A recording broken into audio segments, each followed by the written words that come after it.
Ah, bonny Scotland. From historic battles to guard the Highlands, to putting on your Scottish finery and dancing to celebrate the win. You could be in Scotland, but journey with us to a place nae so far from home, to Penticton, British Columbia, to experience the wonder a world away, where there are sights and sounds and tastes of Scotland. See the traditional dances of Ireland and Scotland. Hear the skirl of the pipes as they'd echo through the Highlands. Taste the finely crafted whiskey known the world over. And feel the thunder of 100 pipers marching past. We'll take you backstage and behind the scenes. Come with us in this series of discoveries to experience the arts. This time we go Scottish country dancing, judge pipe bands at a Highland Games, and discover the role of the drum major in a marching band. Hello, I'm Richard Cannings, and I'm the Member of Parliament for South Okanagan, West Kootenay, and I'd like to welcome you all to the Penticton Scottish Festival. It's a time when we can all celebrate our Scottish heritage that we have, or the Scottish heritage that we wish we had. And I'm lucky, my mother's family has a Scottish heritage from the Isle of Bute. Her ancestors came from there, the Munns and the McCurdy's. And I'm also very happy that I just got my first kilt of my very own. I want to give a shout out to McPhail kilt makers here in Penticton, BC. Amanda and Paul put together this beautiful kilt. This is in the Hunting Stewart tartan that you can wear if you have heritage from Bute.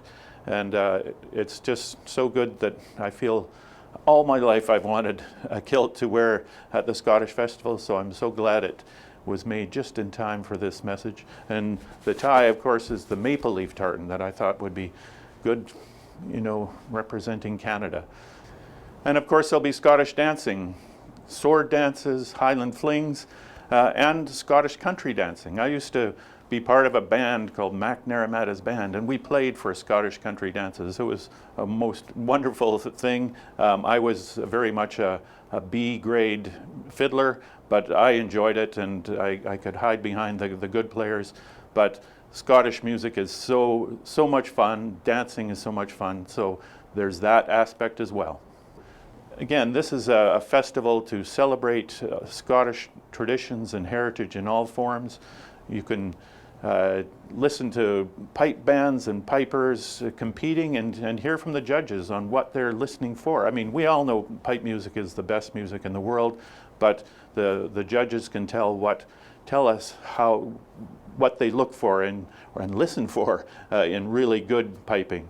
And you'll learn all about how haggis is made, that most wonderful food, the best sausage in the world. You'll know what makes that great comfort food, the haggis. And of course there'll be whiskey tasting. And even if, you know, you can taste whiskey throughout all the other episodes as well, but there will be a whiskey tasting episode part of this, which is some people think the most important part of that Scottish heritage. So however you want to enjoy it, there is so many ways to get involved, really learn about our Scottish heritage, our Scottish history, and what makes the Scottish contribution to our society and culture so wonderful. So please enjoy these episodes, and hopefully one day, maybe next year, we'll be back in person to have the Scottish Festival face-to-face, live, outdoors, as it should be. So thank you, and enjoy the festival. Cameron King is an accomplished piper with the Summerland Pipes and Drums. His main instrument is the Great Highland Bagpipes, and recently he's taken on a new challenge to learn to play the Irish or Ilian pipes. The moment I could walk, I had a Highland bagpipe chanter thrust into my hands. I have a strong Scottish background, and the Ilian pipes just came to my knowledge a little more recently than that. I don't have a big background, but it seemed that there was a logical connection between the two instruments, given the Scottish Celtic heritage. So I thought I'd give it a go as well.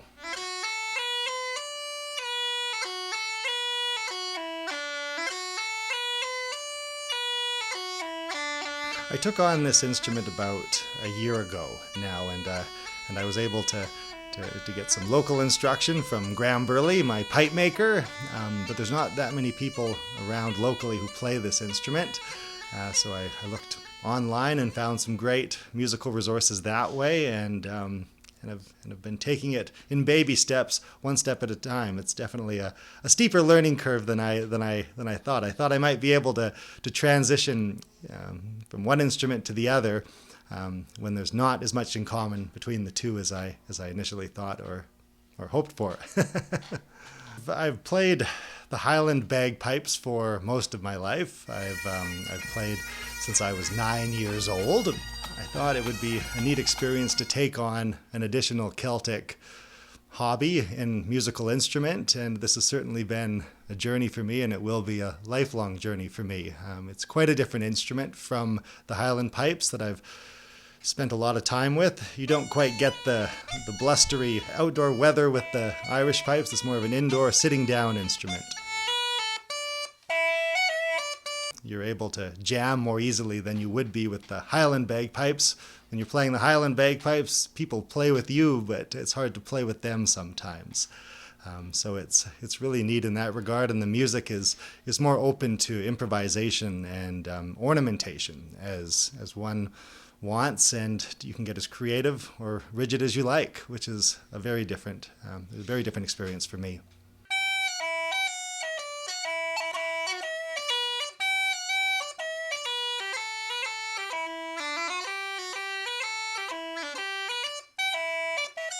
With the uilleann pipes, I haven't had a lot of opportunity to play with other musicians at this point. I'm still learning the ropes. I think that's another interesting aspect about this instrument that I like, is that it's not a band instrument in the same way that the Highland bagpipes is a band instrument where it's meant to be played in big groups, as loud as possible outside. The uilleann pipes is more of a solo instrument if you want it to be, and if you can pick up a drummer here and there, you can have a really nice jamming session. So really a lovely combination of music.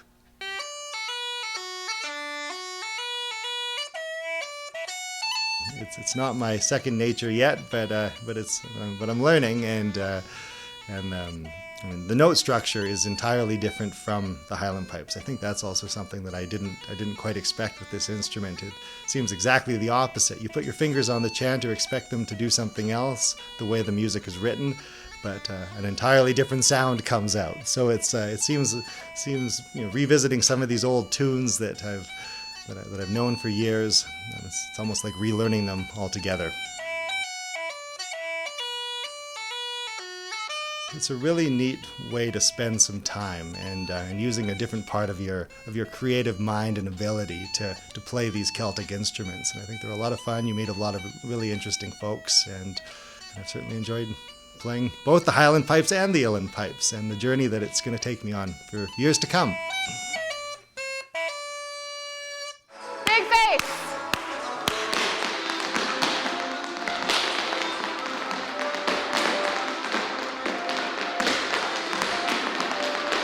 Sophie. Yeah, we've been putting about half the class into the performance piece because we're still training for our Oireachtas, which is our regionals for Western Canada. So we are putting in a lot of work doing that. Who are you? Yes, sis. Good job.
We'll see more performances by the Castilla Irish dancers later in the show, but first it's off to the Summerland Fall Fair with the Naramata Scottish Country Dancers.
The competition is fierce at the Penticton Scottish Festival, including the judging of the pipe bands.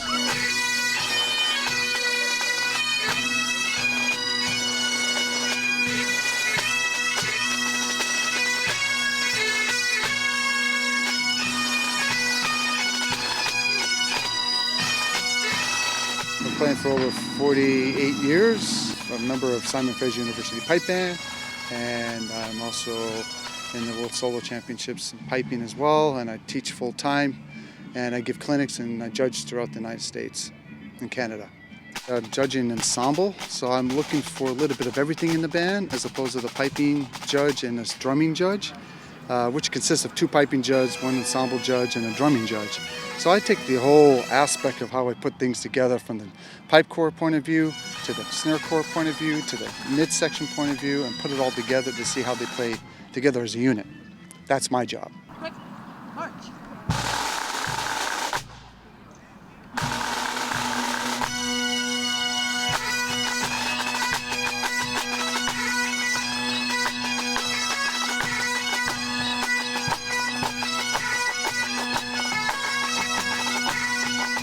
What they do at band practice is slightly different than what they're going to be doing out in the field in the competition. So we try to give them some tidbits of what to do to improve certain areas. You know, obviously we're not going to do everything all at once, but we're going to give them some areas to work on that we felt were very important at that point of their playing to take home and take back to band practice and improve in those areas.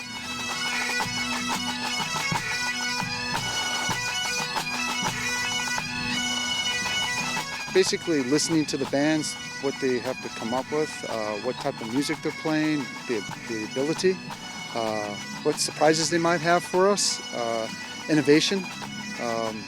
It's good to see a little bit of everything, you know, as part of it being a judge, and then it's broken down into the different sections that I mentioned, and then we critique accordingly. But we, you know, it's nice to hear bands that come up with a lot of innovation in the music side. And all the other types of harmonics are involved in what the snare line and midsections do, you know, to really enhance the performance. It's more or less slightly put the icing on the cake, so to speak, and how they put it all together. And so it's the part that we enjoy. It's the musicality side.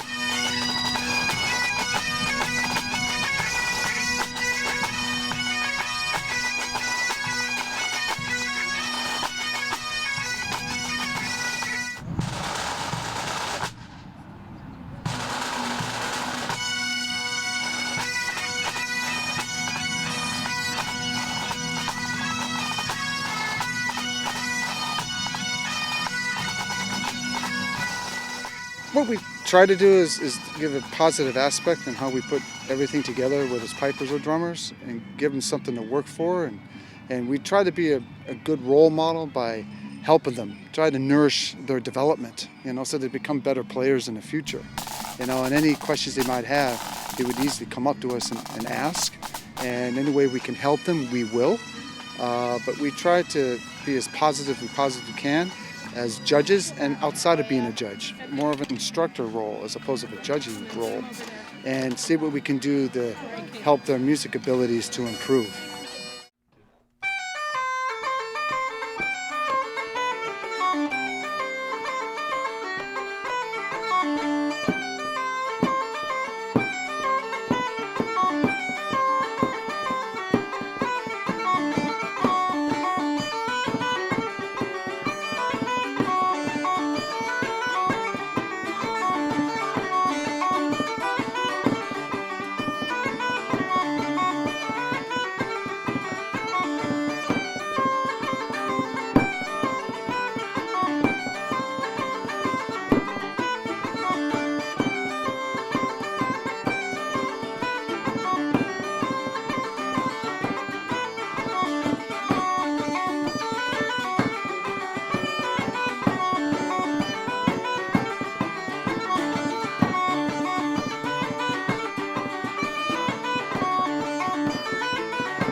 Bow on 8. So Ayla walks back. 3, 2, 3, and 4, 2, 3, and 1, 2, switch, step up, hop down, hop 1, hop around, and point, 7, 2, 3, and 8, 2, 3, and 1, 2, 3, 4, 5. A little kiss.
It's called St. Patrick's Day, the one that I did, and it's a traditional dance.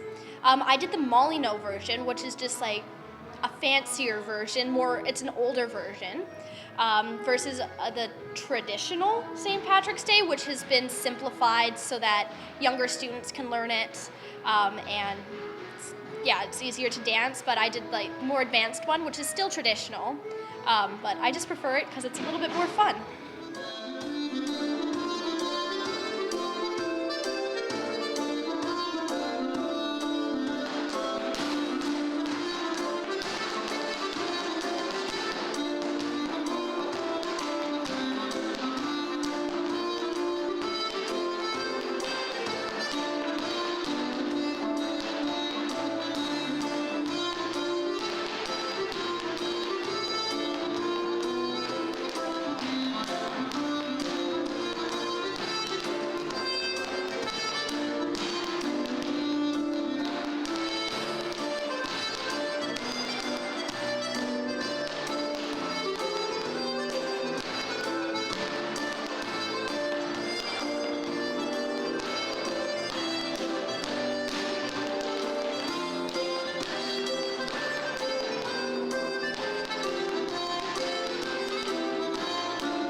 King of the Fairies, which is what Sophie danced, the music, they date it back to the 1700s. And then there was a dance master who performed it in Cork in 1938 with his student. So that's a long time ago. And Sophie just did that dance in 2020. I think that's pretty cool.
I spent 12 years at the Canadian Scottish Regiment. I have my Canadian decoration, which is the one on the left for 12 years service.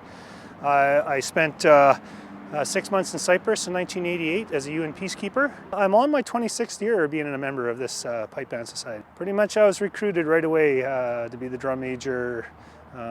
So yeah, I've been at it for a while. The drum major is the conductor of the band.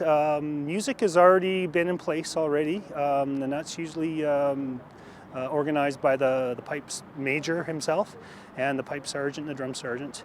Drum major is a guy that leads in parades and ceremonial events, leads the band.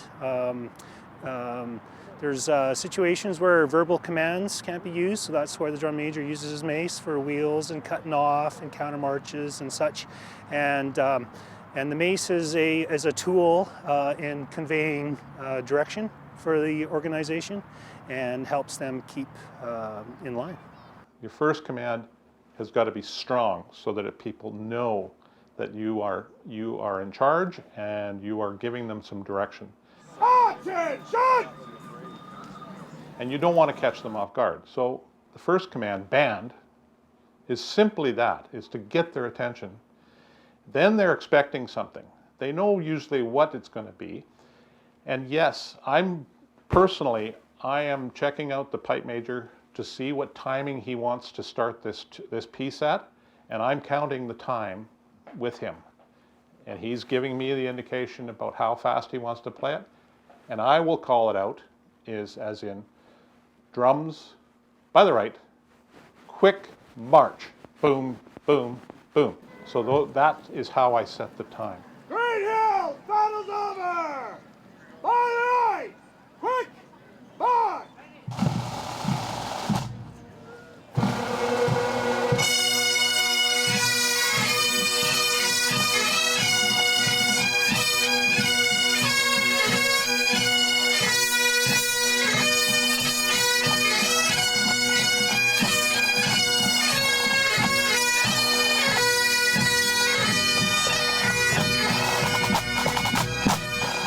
I've been a drum major for two different major bands, one being the Delta Police in Vancouver and the other one being the E Division, which is Vancouver RCMP pipe band, which I created and was the drum major for 16 plus years.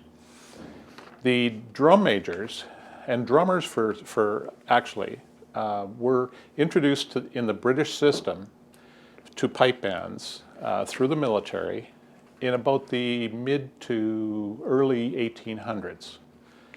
They came about basically because the regiment had pipers, but they would be a regimental piper and they would play individually or they might play in a group of 3 or 4, but they never had a band at that point. There weren't bands per se. So to keep them going in a theme of a band, they drew from the regiment.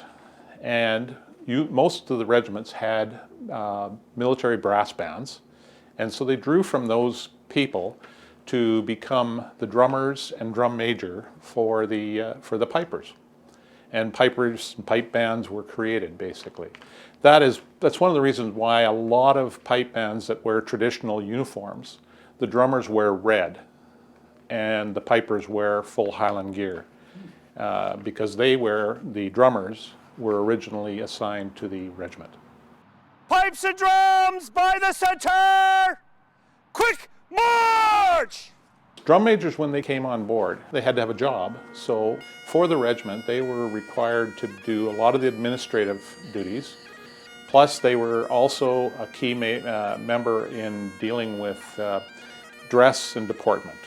Drum major, as it is not a rank. It is a designation. So in other words, someone from the military could be a corporal, a sergeant, staff sergeant, and they could then become a drum major.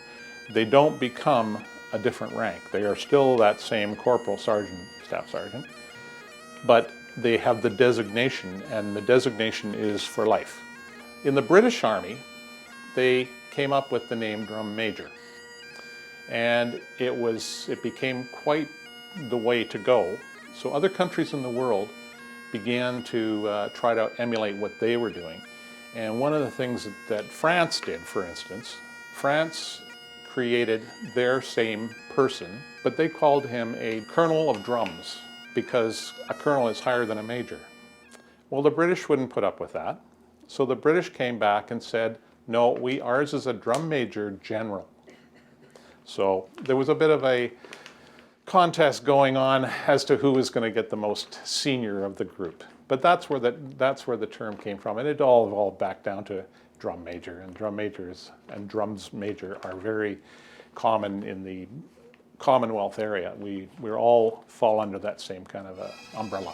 The drum major is a figurehead, not only of the band, but generally speaking of the regiment, remembering that most drum majors came from the military side of the house. And they were expected to be best dressed, the best deportment, the best of all the visuals that you get from the regiment. So they were tasked with that. And the other thing that they did was they carried what is known as a baldric. And the baldric has the battle honors of the regiment.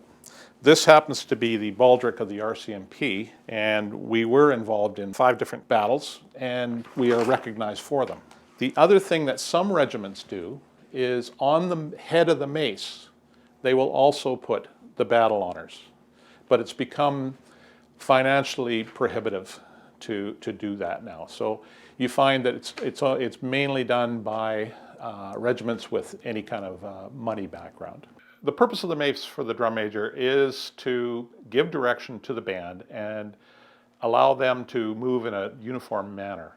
So there's some basic flourishes that are come about. And one would be to, if I want to take the band in this direction here, I would bring the mace up to this level, extend it that way. Now, it seems different than what it should be because I'm not pointing where we're going, but what I'm trying to do is to keep everybody in a straight line. So the outside person is focusing on his distance to my mace. And therefore, if I was going the other way, of course it would be this way, and we drag them around. So essentially you're dragging the band around to allow it to come. Then to stop the band from marching, we bring it up to above the head. And then it's at the end of a certain part, usually on direction and cooperation between the drum major and the pipe major, we will indicate what time we want to stop the band from marching. We're marking time at this point. And at the end of the part, we would bring the mace down and bring it back into its position and back into where it belongs.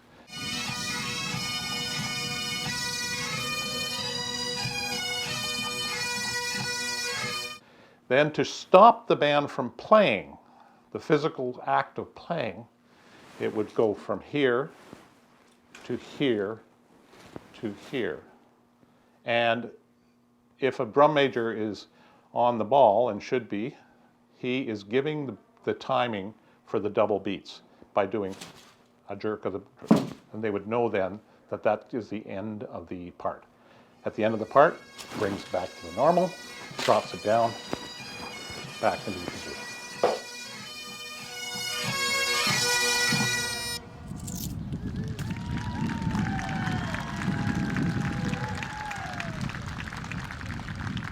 All maces are very similar. They start with a finial, which is the top portion up here. This can be changed to change the balance, change the weight. It can be, it has a lot to do with being able to swing the mace. For regimental ones, you will see will be quite large and quite showy. It also holds the whole piece together. It holds the head. Now, in regiments, in military regiments, the mace is quite often consecrated by the chaplain. In other words, he gives it a blessing. And in some regiments, and the RCMP is one of them, we receive a roll of honor. And it is the people who have died on duty in the RCMP, right from day one. That scroll is inside this head, and it's maintained. That's the reverence of keeping this piece. Then we have the shaft, and the shaft originally was made out of Malacca cane. It was flexible enough, it was durable enough, and it became the standard. On the bottom, there's a finial, which just, again, keeps it all together, and it allows so you don't damage the cane. Now that the bands are doing more and more flourishing and throwing of the mace, these maces have become simpler. You will see a finial that is very, very simple. The head that is very simple and has nothing that will catch on the uniform. The canes are actually made out of fiberglass, polycarbonates, any kind of new materials. They're changing all the time. It's like any other sport or instrument. It's evolving for the people that are using it today. That's the fashion of the mace. In the Edinburgh Tattoo in the 1950s, drum majors were starting to flourish the mace. Flourish the mace means to move it around and to put it over their heads and spin it around and throw it in the air. Those are all types of flourish. There's also simple flourishes like marching with a step, and there's ways to do that. But in the 1950s, at the Edinburgh Tattoo, one of the drum majors flourished in that he threw the mace. He missed when it came down, and on the esplanade of Edinburgh Castle was his drum major's mace in many, many pieces all over the ground, which happened to be caught by some of the major media of the day. It became a front page story in most of Europe's major newspapers. From that point on, nobody at the Edinburgh Tattoo throws a mace when they're in a performance. So that's the reasoning why the whole flourishing is a debate now. Now, in the 1940s, what they call civilian bands or territorial bands, which we in Canada see as reserve units, they started to include drum majors. Those drum majors were not held to the regulations that were designated by the military. And so therefore, flourishing became much more prevalent and has evolved into a contest in itself. It's a lot of the civilian bands, they compete worldwide in a drum majors competition where a band will play as the guest band, and the drum majors will basically march up and show their flourishes. At the end of the day, somebody wins and somebody loses. So that's how the whole idea of flourishing came about. And the military is still very pomp and ceremony.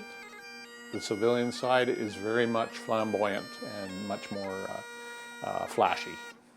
What we get is just a lot of thank yous and a lot of appreciation and just making people very happy and you know, bringing back some of our heritage, and a lot of this is lost in the younger people, and a lot of the older generations really respect it and they love it. The drum major is supposed to be the most dignified person on the parade, and he or she is to personify what is the best of the best in as far as dress and deportment and things along that lines. So they go to great lengths to try to hold that status. I'm very proud to be a part of the Kelowna Pipe Band Society, and very proud to be part of the nucleus that is of the pipe bands that are here in the Okanagan. I've made many friends and I've created many memories, and I'm just proud to be a part of it. I've done many tattoos around Halifax Tattoo I've done 3 times. Edinburgh I played at once and we were a guest band for a second time. those have been truly the highlights of my playing career. Playing drum major for a mass band of over 120 pipers and drummers, playing Scotland the Brave here in Kelowna about 8 years ago, celebrating the 100th anniversary of Kelowna, I believe it was. Yeah, leading that huge band down the road is just absolutely incredible. And I had an opportunity in Nelson just this last year to do the same thing for their 100th anniversary, and it's just absolutely incredible. There's such a strong culture here with the past families that have created pipe bands. Even as a small child, I came up here to compete as a drummer with the band I played with as a child, and all through my career, we kept coming back to Penticton. So to be part of that and to be able to lead the mass bands out onto the field was a very big highlight for me. It's an incredible community for Celtic involvement. We were totally part of the reason why we've eventually moved here. This is an incredible highlight in my whole career. I left the military, being a soldier in the Canadian Scottish Regiment, following the pipe band. And here I am now in my retirement leading the pipe bands and leading parades. It's a huge accomplishment for me. Very proud to be in this situation. Very proud to be a member of such a group of people that are really tight-knit. There's a family of pipers and drummers throughout the world. No matter where you go, you feel welcomed.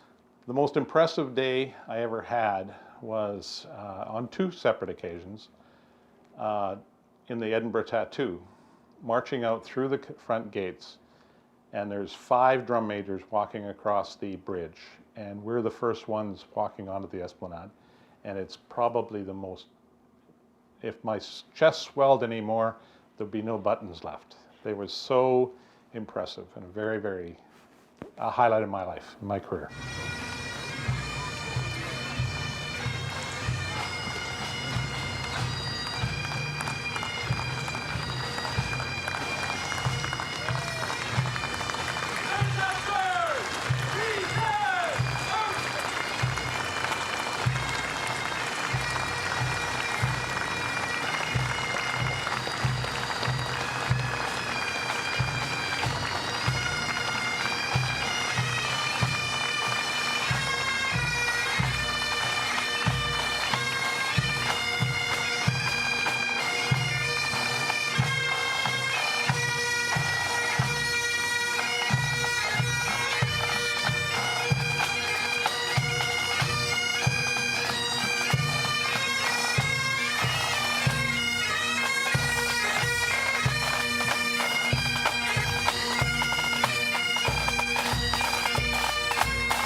It is a worldwide community, and it's run by the Royal Scottish Country Dance Society.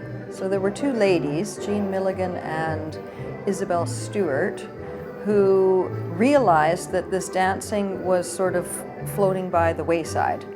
And they took it upon themselves to gather as much of the history that they could, as much of the dances as they could, and then basically put them in a format so that we could all understand it. And therefore, here we are today with our dances from Burns' time. So when we go to the Burns Supper, we like to do a few dances that Robbie Burns himself would have danced. The tunes from some of the music that he used, we also still have. We've saved all of that. So that's actually quite exciting.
if you've only experienced like ballroom dancing where you typically stay with the same partner, part of the etiquette of this social dancing is that you kind of dance with a different person every dance. And so again, just the great social aspect of it, you're constantly meeting people, you're dancing with other people, and it's just great group spirit.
On our next episode, the South Okanagan Whiskey Tasting Society leads a workshop, and we discover the subtle differences in this water of life.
Ladies and gentlemen, the Naramata Scottish Country Dancers.